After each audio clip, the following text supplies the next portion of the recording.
I'm here to give you the review. Don't do that. Just please don't.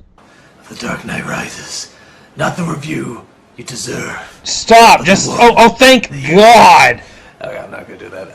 But okay, yeah, this is the much anticipated Dark Knight Rises, and I'll just apologize now. I'm doing this before I do the bum review, so if I reuse some of these jokes, I apologize, or if you've already seen them and you see me that, whatever. As always, best way to talk about the sequel or remake is to talk about what you thought the films before it. I'll just do the, and then we have The Dark Knight Rises. I didn't like this one. I thought this actually kind of sucked. And I have no idea if I'm a minority on that, or if that's going to be the popular view. I have no idea. I haven't looked up and seen what other people thought yet, but I got back from the midnight screening, and I was really underwhelmed by it. I was actually kind of shocked. There's two things that I really, really like in it. One is Catwoman. Catwoman's a great. Hathaway's fine. I think there could have been a better actress, possibly, but she does fine. She's having fun. She goes back and forth between being like, the damsel screaming and then, going to serious mode. It's like that was just for show. I mean, it's playing the different parts and the different characters, and she's having fun with it. She's more of a spy in this one. And I love the Michelle Pfeiffer one. Okay, that's a great character, an awesome character, but it's nice to see one more sort of like the comics. So, okay, everyone, I have let the video play this long and up to this part to make one very specific point.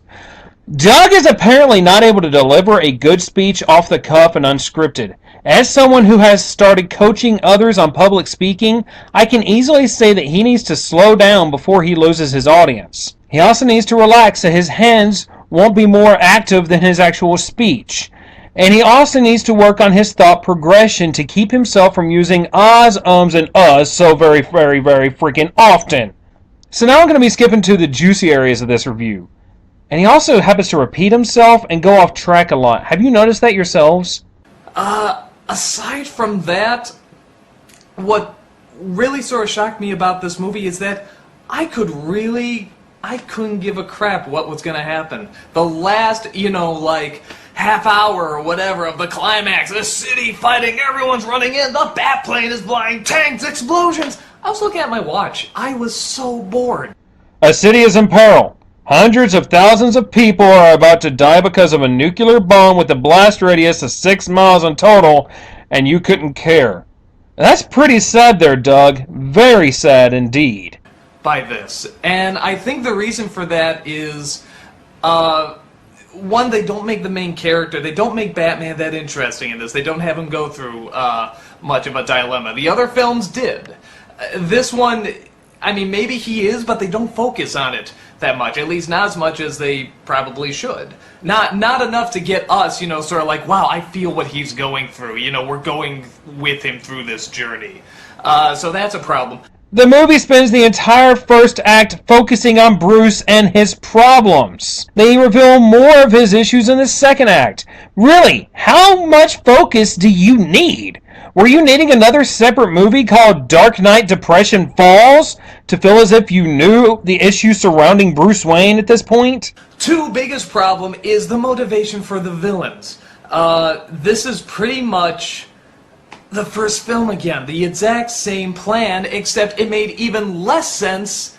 It makes even less sense in this one than it did in the first one. The first one was Gotham is a decaying city. It's horrible. It's like a diseased arm that needs to be lopped off so the rest of civilization can live. Okay. I guess I'll buy it. It sounds a little goofy, but whatever. We'll go with it, okay? This is a point that goes to show that Doug is not a fan of the Batman comics. If he was, then he would have known that Ra's al Ghul, and yes, it is Ra's, and yes, I don't like that the movie keeps calling him Ra's, was that kind of a person. If he thought a society was outside of his vision of perfection, regardless of reasons, he would destroy it and rebuild it within his vision. He was the same way in the animated series that Doug praised so very much as the nostalgia critic. Strange, huh? And then in this one, it's like, Gotham is now a peaceful place because all that bullshit at the end of The Dark Knight, with we have to make Batman look like the villain and whatever, and Michael Caine burning the letter and stuff like that, all of that just got rid of crime, you know, the streets are safe. They're gonna get rid of Jim Gordon because this is peacetime. By the way, that goes nowhere. There's no reason for that. So now Gotham's, I guess, a really pretty nice place. People want a vacation there or something. Did you pay attention to the first Gotham scene of the movie? In the opening sequences of the movie, they explained that by allowing Batman to take the fall at the end of Dark Knight, they were able to make Harvey Dent look like a hero, which spurred the city of Gotham into passing the laws that Harvey wanted to put in place. These laws were what allowed them to clean the streets of Gotham to the point that they are at the beginning of Dark Knight Rises. It is more than just Harry Potter waving a magic wand, which is kind of how you explained it. But these bad guys, the exact same ones, the League of Shadows, come in and they still want to stomp it out. Why? Because, well, we got a plan. We still got the blueprints. We gotta just throw them away? I mean, we can't do that. It doesn't add up. And that's the big problem, is that you're following these villains, and you're trying to get into their plan. And when you get to the big battle at the end, everyone's rushing and fighting, you're constantly asking yourself, what the hell are they fighting for? What was this for again? I'm not behind this. Even something like Avengers, you know, is very basic. Asshole wants to take over the world. I mean, we know that. We've seen it a million times, so we can get it. We're still not sure exactly what this is. And there's a bomb that they have that they could just blow up at any moment. In fact, we find out that they are just going to blow it up. They're holding the city hostage unless they don't heed to their demands, because there's no demands they have to heed to. So they, you know, but what's the point? Well, they want to see the soul of Gotham be crushed. Why? To prove a point. The point that if we let a bunch of prisoners out of their cells, the city will be in chaos. I don't think you need to prove that. I think we could figure that out. And if no law enforcement is there to save them, the city will crumble and die. Yeah? Yeah? You know, and... but we're gonna blow it up anyway. What? This is the dumbest plan. It doesn't add up, and we don't exactly know why they're doing it. It's just sort of stubbornness. No, guys, I didn't disappear. In the first two acts of the movie, once Bane is revealed within Gotham City, it is made pretty clear what his motive is. Once again, Ra's wanted to destroy the city because it didn't fit his image. In Dark Knight Rises, they lead you to believe that Bane wanted to destroy the city for both revenge and also because Gotham was a city ran on lies. Lies behind Harvey Dent and Commissioner Gordon, their two biggest heroes. Lies that make it seem like there is nothing but peace, but when you look at the underprivileged of the city, you see that nothing has changed and things have actually gotten worse. The point that he was trying to make was not about freeing the prisoners. That was a means to an end, as was trapping the police underground. The point was that if we, as the people, put too much trust in the establishment and forgot the power that we, as the people, are supposed to hold, it will end up eventually killing us. Did you watch the same movie that I did? I'm not sure. That's one of the many major problems. I mean, I should probably go a little bit into the story here.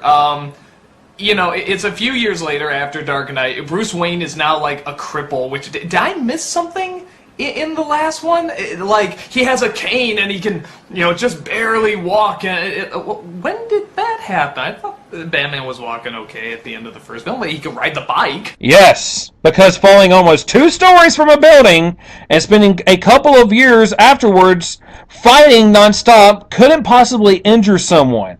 They don't even explain this in the movie when they have him go to a doctor who explains all of the broken bones, decayed cartilage, and other items that his constant fighting have caused at all, do they? You know, so, but he decides to, seclude himself and get away from everything because the death of Harvey Dent was too much. You know, the death of his parents as a kid, you know, that was tough. But this guy who was nice, but he turned out to be a jerk. Lock himself away from everything. He's like Howard Hughes. He's got the, you know, the long beard. He's, I'm done. So that didn't make a whole lot of sense.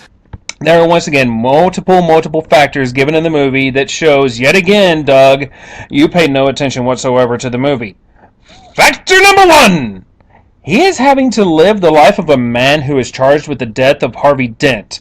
Factor number 2! Despite all he has done, he was unable to make the true peace within the city that he has always wanted, and he knows this. And lastly, factor number 3! The woman he loves died, and he could do nothing to save her. He even believed that she was going to leave Harvey Dent to be with him because Alfred did not show him the letter that she wrote to him because Alfred was trying to keep Bruce from being hurt even more than he already was. This was all in the movie. How did you miss it? Then what is the purpose of the second movie? What is the purpose of the Joker? What's even the purpose of Two-Face? You could easily write these two things out and just have what's the purpose of framing Batman for the crime? Write that stuff out. Okay, go from Batman Begins, take out the Joker, all that stuff. I'm Batman, I'm in the city, I'm gonna make it great. Go to this movie. Everything's great because of Batman. Well, the Bane doesn't want that. He wants revenge for Ra's al Ghul. And continue the rest of the story. You don't need the second film. It's totally pointless. The Joker's totally pointless. Two-Face is pretty much pointless. And all those decisions they decide to do at the end, you know, with I thought were kind of bullshit anyway, with Michael Caine burning the letter and Batman taking the blame and Gordon going along with it and stuff, really bites him in the ass. And everybody's saying, why the hell did you do this? This was stupid. And they're totally right. I mean, it's like, it just shot itself in the foot with its own logic. Because everything they did in that film is ultimately coming back, and everybody's yelling at them saying this was the wrong thing to do. And they're right, it was the wrong thing to do. It was a dumb, dumb idea.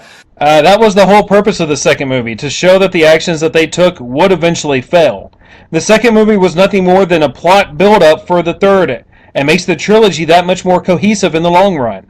If they had skipped the second movie and just opened it to a peaceful Gotham City with no explanation, there would have been one hell of a gaping plot hole, don't you think? It would be entirely unbelievable in a story aspect for Batman to have caused peace in the city by himself. But to have it where the society spurred itself into action because of one man just to see it fall apart has a bigger emotional impact on the audience. And also shows that the city has learned to fight for itself, which is displayed in the final act of the movie.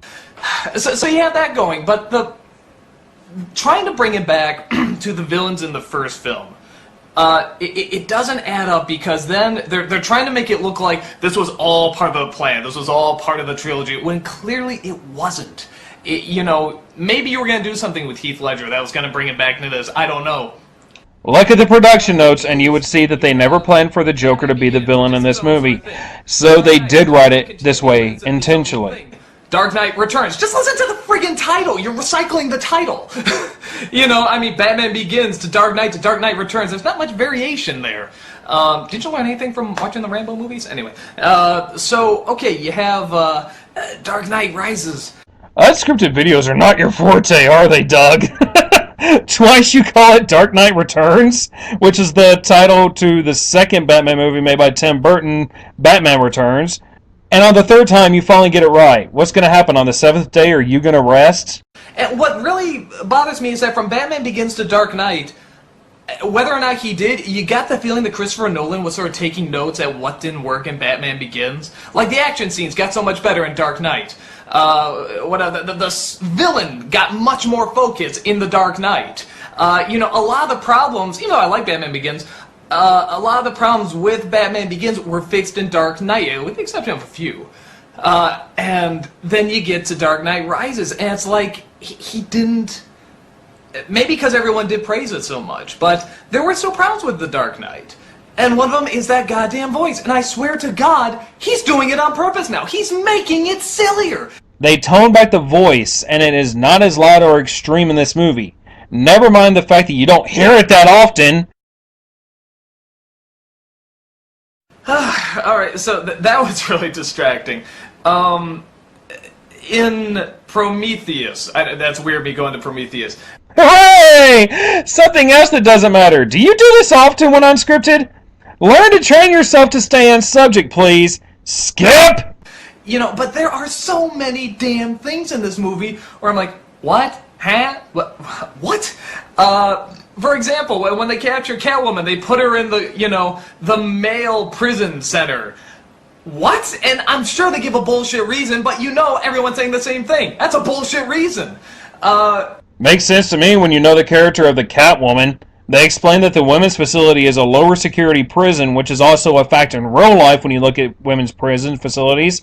So they were hoping that placing her in there, she would not be able to escape yet again. They put Bruce Wayne in this prison for a bit. And he has to find out a way out, which, by the way he finds the way out is extremely underwhelming. And it's supposed to be like the big build-up of the movie. The title of the movie comes from this, and it's like one sentence, and it's not that big a development. Or at least you don't see him go through a big development. You know, he just tries something, oh, that worked. You really think he goes through with no development whatsoever? He spends 3 movies completely oblivious to the danger he is always in, never admitting to his own fears and regrets. This is the moment where he comes to fully realize everything he has been denying and who he truly is. And yet you think there is no development at this moment? People really think you understand movies as well? You gotta be kidding me. He gets out. Apparently this is in, like, India or something like that. Makes his way back to Gotham, like, just on the street, you don't know how. And you got... Nobody can get on this goddamn island now, because they closed off all the bridges. There's army and military. He gets on in, like, 2 seconds. He flies from India, gets back to this island that has military all over the place and terrorists all over the place, and he gets back fine. I mean, he's just, like, in the corner, like, you see Selena Kyle. Hey, what's up? I mean, it's... Well, I can explain that pretty freaking easily. He's the goddamn Batman, and you never question the Batman. Don't you know that? In all actuality, suspension of disbelief. I noticed that plot inconsistency as well, but I let it slide due to the rest of the movie. There's a lot of that. There's a lot of these things that distractingly don't add up. And for films that try so hard to show how all this technical stuff happens. Like, okay, for example, the opening, which I'm sure a lot of you have seen, where Bane escapes with the plane. Now that's mostly BS, but we can buy it because it's... And the special forces would tend to disagree with you on that. Things that they're doing that you just think logically this would make sense, or they would try this or do this, and they don't, or they don't explain it. And it's so weird because of that. But, what else? I mean, those are sort of the major things. Oh, okay, at the end, there's a relatively good twist at the end. I mean, it's one of those nice ones where it was in plain sight the whole time. You just go, oh, okay, yeah, I didn't see that coming, okay. But, again, when you see what it's adding up to, and you sort of see, oh, this is our villain, you know, this is the villain, you just go, really? Batman? Batman, okay, Batman movie. This is your villain. This is what it's all coming down to. You have created some of the world's greatest villains. I mean, unbelievable. These characters write themselves, they're so unbelievable. I mean, people have prayed to write for Batman because they want to write for these villains, they're that good. And you have it boiled down to this person, who clearly you don't give a shit about. I mean, at all. So that's a problem. The ending... I can't believe this is how they're finishing this movie. Again, I won't give it away. But the ending to this movie is not how a Batman film would end. It's more like how Shrek doing a Batman film would end. Like, oh, isn't that kind of cute? Oh, isn't that kind of uplifting? Oh, isn't that... Oh. No. This... Sorry guys, here comes a little bit of a spoiler. So are you saying that there has never been a time in Batman's history where Talia al Ghul decides to reveal herself after making kissy faces with Bruce just to fuck him over in the long run? I thought you were a fan of the Batman animated series because that is exactly how she was introduced there. That is how Talia always shows up. It fits because it is Talia al Ghul, and this is a Batman movie. From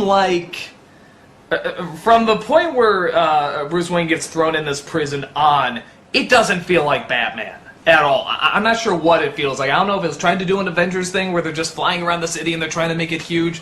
Which I feel bad saying because it looks like a lot of time, a lot of money, a lot ever went into this, and a lot of the stuff is really there, and a lot of the big crowds, and a lot of the fighting, and it's very impressive, but you just don't give a shit. You don't give a shit about what happens to the city, or Batman, or what the bad guy's plan is, and you're just you're constantly asking, why should I care about this? Because they have created likable and relatable characters that you want to see come out alive. Sorry, that is just how I felt. I'm not arrogant enough to consistently tell you what you should think. Everything I have said so far is my own interpretation of the movie based on my own experiences. Seriously, don't say that I won't care, Doug, about what happens in this movie. You have no idea what anyone other than yourself is thinking. You know, at least with the second film, they're going to sort of this anarchy, and you don't want the Joker to win because you want to believe in the best of mankind. But you know where the Joker's coming from, and you can sort of understand it. Even though you don't agree with it, or maybe you do even. You don't want to be on his side. But it's very challenging not to, because you are sort of agreeing with some of what he's saying. So that's great. And even the weird plan in the first Batman, in Batman Begins, it kind of makes sense. Like, you don't agree with it, but you're like, well, okay, I guess that analogy can almost work. In here, it just doesn't add up. It just seems like stubborn dicks that somehow got this really big budget and all these henchmen and stuff, and yet they still don't put guards at the prison. So, Raish saying he wanted to destroy the city without explaining why it is corrupt in the first place makes more sense than the man wanting to prove to the world that a city that is built on a lie cannot stand once the truths are revealed. Hence, a government should run itself transparently, and that those running the offices should trust in their people more than they do, and that the people themselves should put them in more power than their own government. Let's not even compare that to how the Joker just does things because he gets bored sometimes.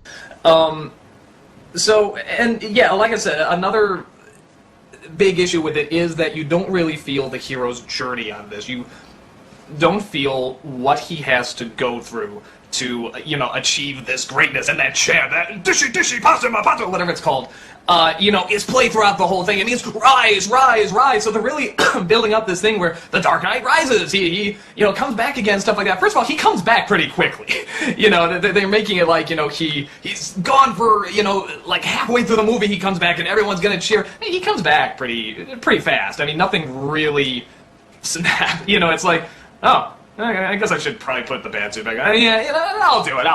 Let's go. So, I mean, even that's sort of underwhelming. You felt that there was no journey? Batman and Bruce have been on a journey since the first movie.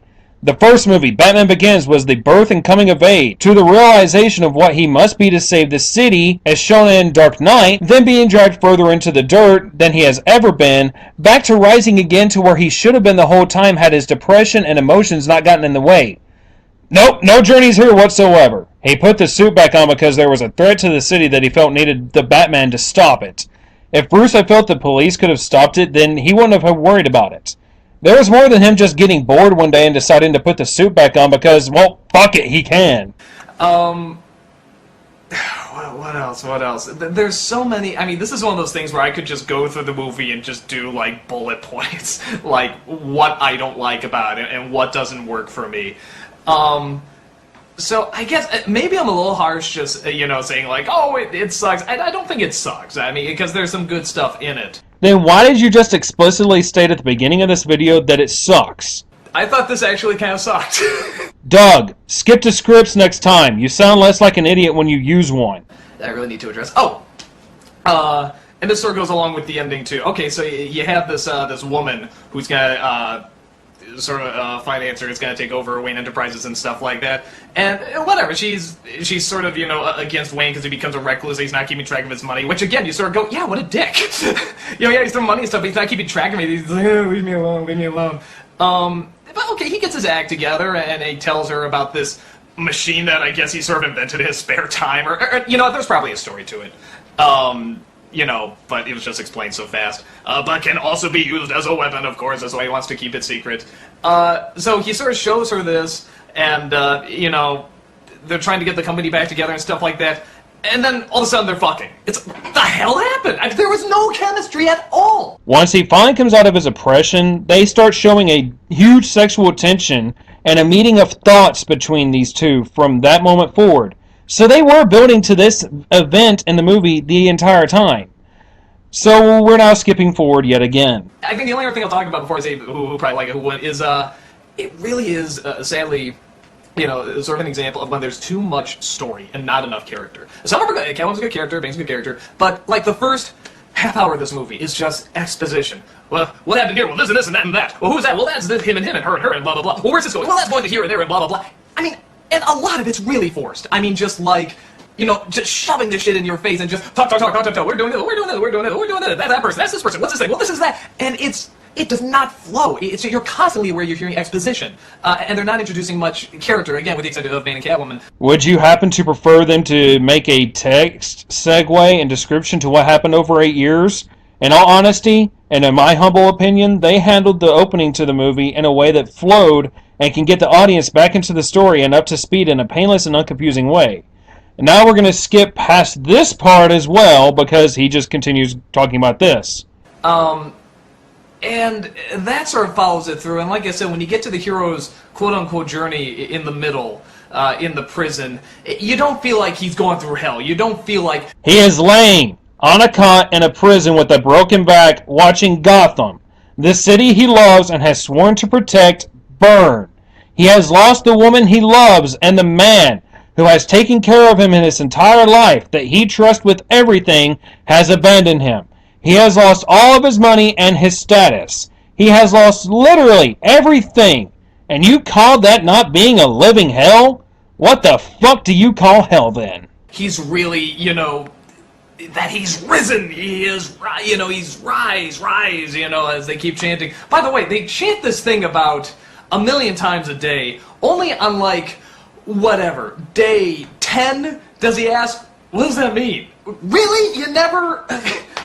He was a man more focused on how to get out of there than what they were chanting. You are very much nitpicking at this point. So it really is one of those films where, in the Batman films, actually a lot of the Christopher Nolan films have always sort of had that problem. That there's much more story than there is character. There's usually enough character. You know, you usually get like one really, really strong character. You know, the Joker was that really, really strong character, you know, in Dark Knight. Or actually, of all things, Batman was actually for a while a really, really strong character in Batman Begins. So it usually sort of carries it through okay. But in this one, it's just overload. And you're just tired of it, and you don't know why you're supposed to be rooting for this, or what the big journey is, or any of that.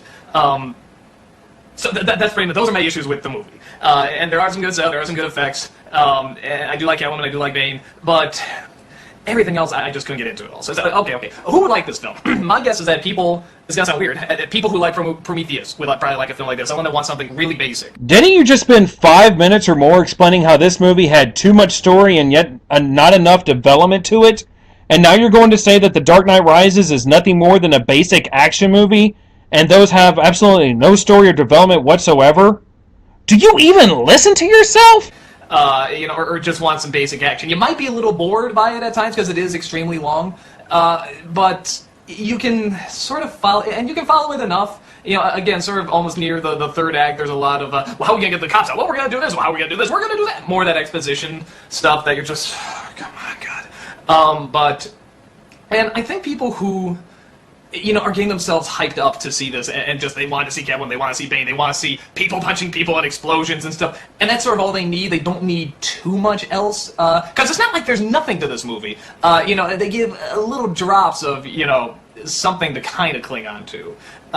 For me, it's not enough. But if you only need a little, if you just want your basic action movie, it's not bad. So you heard it here, people. To the nostalgia critic, aka Doug Walker, Dark Knight Rises is nothing more than the Expendables or any one of the Rambo movies. He also spends the rest of the video pretty much repeating how anyone who likes this is on the same mental level as a knuckle-dragging Neanderthal. Really, I wonder how people can think Doug Walker is so fantastic at analyzing movies when he missed the mark so hard with this one. All he ever really does in his reviews are make jokes in the first place. You see what happens when he actually tries to be analytical about something. The man who started Channel Awesome and that guy with the glasses.com, and who is now, in my opinion, one of the worst things on that site, has dropped even lower in my mind. I honestly thought that the movie was fantastic. It has its flaws, but no movie doesn't. But it was truly amazing. That is, once again, my opinion. I suggest every one of you go watch it for yourselves to see what you think.